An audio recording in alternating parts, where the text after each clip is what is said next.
Class 12th Biology Chapter 2 Sexual Reproduction in Flowering Plants Part 3 Pollen Grain. Pollen grain. The pollen grains, as we have looked into it in my previous video, that pollen grain is a male reproductive part or male gametophyte. We received it from anther after the dehiscence of anther.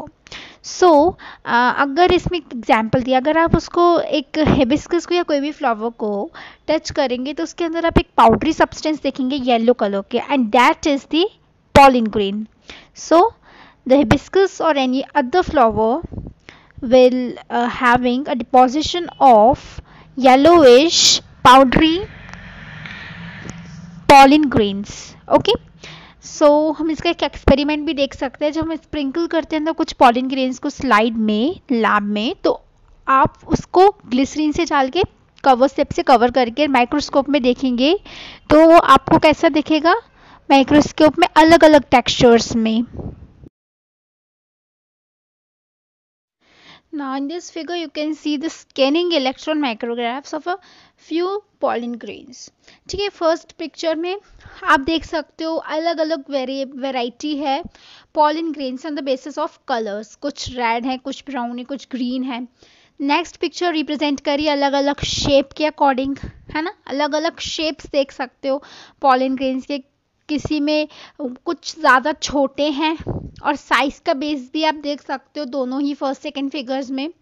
और कुछ कुछ कैसे हैं, किसी किसी का shape अलग है, किसी किसी का साइज अलग है और बाहर डिज़ाइन अलग है.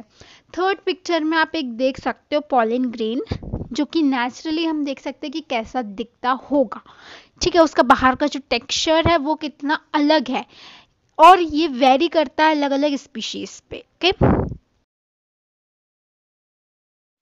pollen grains are generally spherical, measuring from about 25 to 50 micrometers in diameter. अब आप इसका साइज देख सकते हो pollen grain का कि कितना ज़्यादा छोटा होता है ये.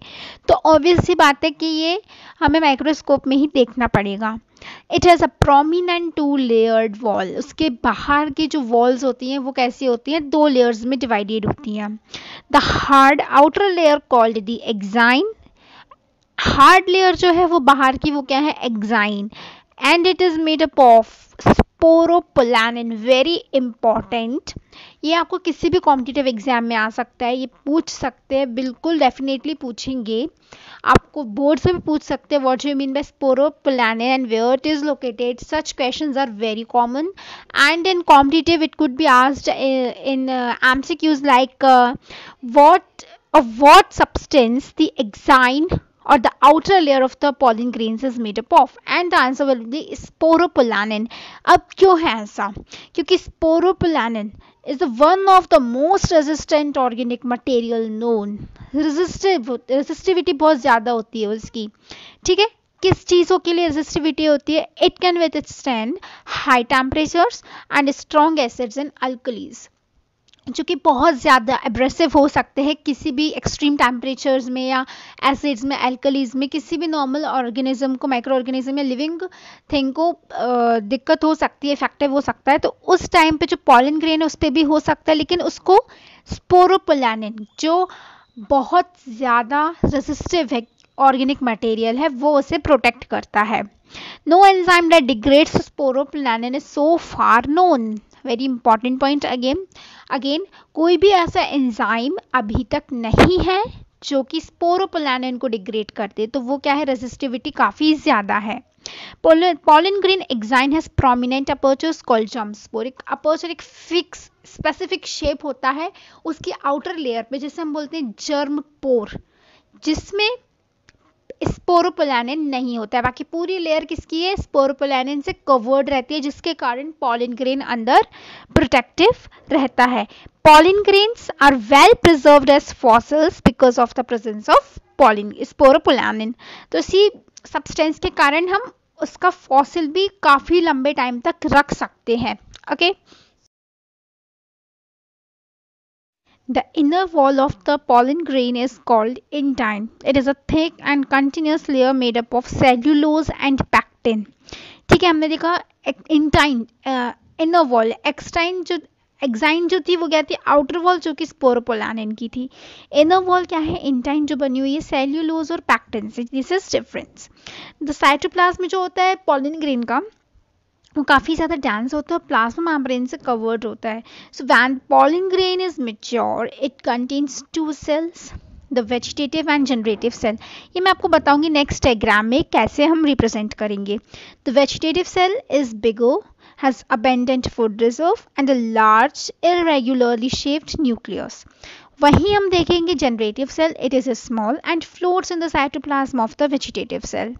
It is spindle shaped with dense cytoplasm and a nucleus.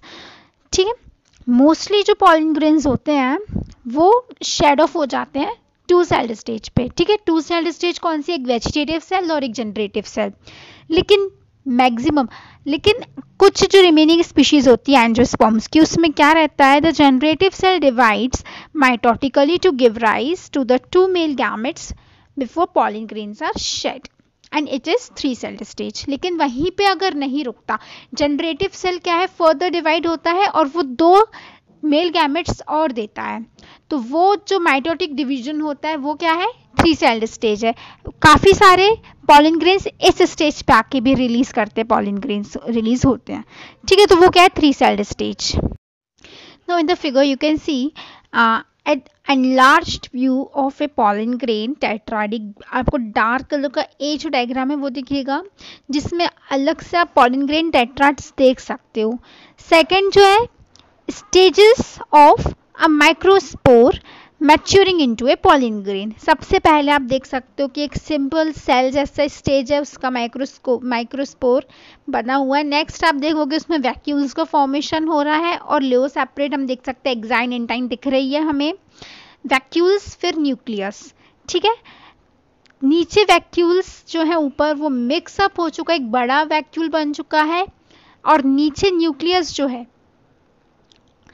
वहां पे हम देख सकते हैं स्पिंडल, एसिमेट्रिक स्पिंडल का फॉर्मेशन हो रहा है. ठीक है, और लास्ट जिसमें हम देख सकते हैं अलग से एक वेजिटेटिव सेल का फॉर्मेशन. जो सबसे बड़ा वाला पार्ट है, ग्रीन कलर का पार्ट है, वो है वेजिटेटिव सेल पूरेंटाइन के अंदर, और वहाँ हम एक न्यूक्लियस देख सकते हैं रेगुलरली शेप का, और सबसे नीचे जनरेटिव सेल है जो कि वेजिटेटिव सेल के साइटोप्लाज्म में ही फ्लोट करता है. ठीक है, वही जनरेटिव सेल पहले क्या था, स्पिंडल फाइबर की शेप का था. ठीक है, बाद में वो क्या बन गया, जनरेटिव सेल बन गया. So this is the whole diagram. Pollen allergy.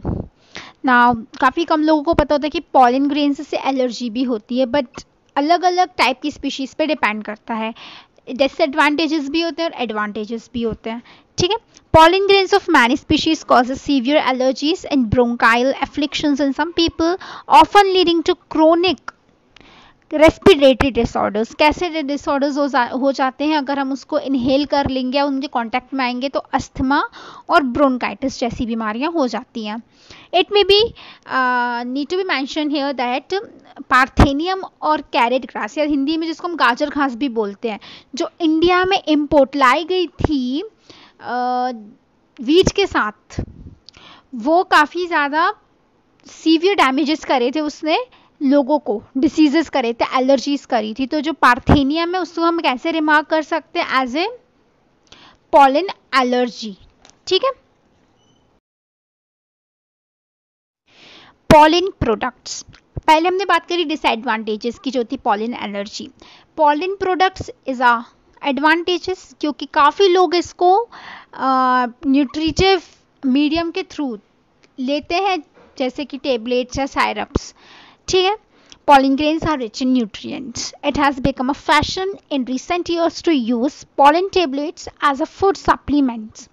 Food supplements क्या होते हैं, सब्सटीट्यूट्स होते हैं. किसी टाइप का विटामिन या न्यूट्रिशन या मिनरल कोई इंसान या ह्यूमन बीइंग को अफेक्ट कर रहा है, तो हम उसकी जगह उसको दूसरी चीज़ देते हैं, उसका सप्लीमेंट देते हैं जो सेम काम करेगा उसके जैसा, बट वो एग्जैक्टली वो नहीं होगा, तो वो फूड सप्लीमेंट्स होते हैं। ठीक है, तो यहाँ पे फूड सप्लीमेंट हमने एक पॉलिन ग्रेन भी लिया है जो कि फूड सप्लीमेंट का काम कर रहा है। In many western countries a large number of pollen products in the form of tablets and syrups are available in the market. Pollen consumption has been claimed to increase the performance of athletes and race horses. ठीक है, अब ये drugs का use, drugs के जैसे भी use हो रहा है, जैसे कि एथलीट्स हैं उनकी परफॉर्मेंस को एनहेंस करने के लिए, या फिर हॉर्स रेस में भी इसका यूज़ होता है हॉर्सेस के ऊपर। ठीक है, यहाँ पे आप देख सकते हो पॉलिन प्रोडक्ट्स बने हुए हैं। बी पॉलिन फ्रॉम इंग्लैंड, इसकी टेबलेट्स देखो 30 टेबलेट्स लिखा हुआ है। पॉलिन प्रोडक्ट्स आप देख सकते हो यहाँ पे अलग अलग टाइप के, bee pollen cream, energy shake, pollen syrup, pollen tablets, अलग अलग टाइप से इसको वेस्टर्न कंट्रीज में यूज़ करते हैं, या तो फूड सप्लीमेंट्स के लिए या फिर ड्रग्स के लिए। ठीक है, pollen viability very important topic. हमें पता है कि जो पॉलिन ग्रेन्स हैं वो जैसे ही उनकी 2 सेल्ड स्टेज या 3 सेल्ड स्टेज होती है तो उन्हें रिलीज होते ही कहाँ जाना है, स्टिग्मा पे जाना है ताकि फर्टिलाइजेशन हो सके। लेकिन डिपेंड करता है उसकी वाइबिलिटी पर कि वो कितनी देर तक वहाँ पे रहेगा, जर्मिनेट करने की कैपेसिटी रखेगा। ठीक है, the period for which pollen grains remain viable is highly variable and to some extent depends on the prevailing temperatures and humidity. ठीक है, जैसे कि राइस या वीट है तो उस पर पॉलिन ग्रेन की वैलिडिटी कितनी है, 30 मिनट्स। वहीं हम देख सकते हैं रोसेसी, लेग्यूमिनेसी या सोलेनेसी, ये अलग अलग फैमिलीज जो हैं रोज की, लेग्यूम्स की या पोटैटो की, तो उस पर जो वैलिडिटी रहती है वो महीनों तक रहती है, even for the months. Similarly एक दूसरा हमने देखा था आर्टिफिशियल इंसेमिनेशन जो होता है, जिसमें स्पर्म्स एनिमल्स के या इंक्लूडिंग ह्यूमंस के हम स्टोर कर सकते हैं, वैसे ही पॉलिन ग्रेन को हम स्टोर कर सकते हैं at liquid nitrogen -196 degree Celsius पे। तो हम इसको क्या बोलेंगे, पॉलिन बैंक बोलेंगे, जैसे कि सीड बैंक होता है। यहाँ पे आप देख सकते हो it is possible to store pollen grains of a large number of species for years in liquid nitrogen at -196 degrees Celsius, and such stored pollen can be used as pollen banks similar to seed banks in crop breeding program. ठीक है, तो जैसे कि अब sperm bank होगा, seed bank होगा, वैसे ही pollen bank होगा, एंड उसको हम क्या बोलते हैं, artificial insemination. Hey guys, please like, share and subscribe my video, and you can follow us on Instagram and Facebook, and please get the link of our Telegram and WhatsApp group from description box, and see you soon in my next video. Thank you.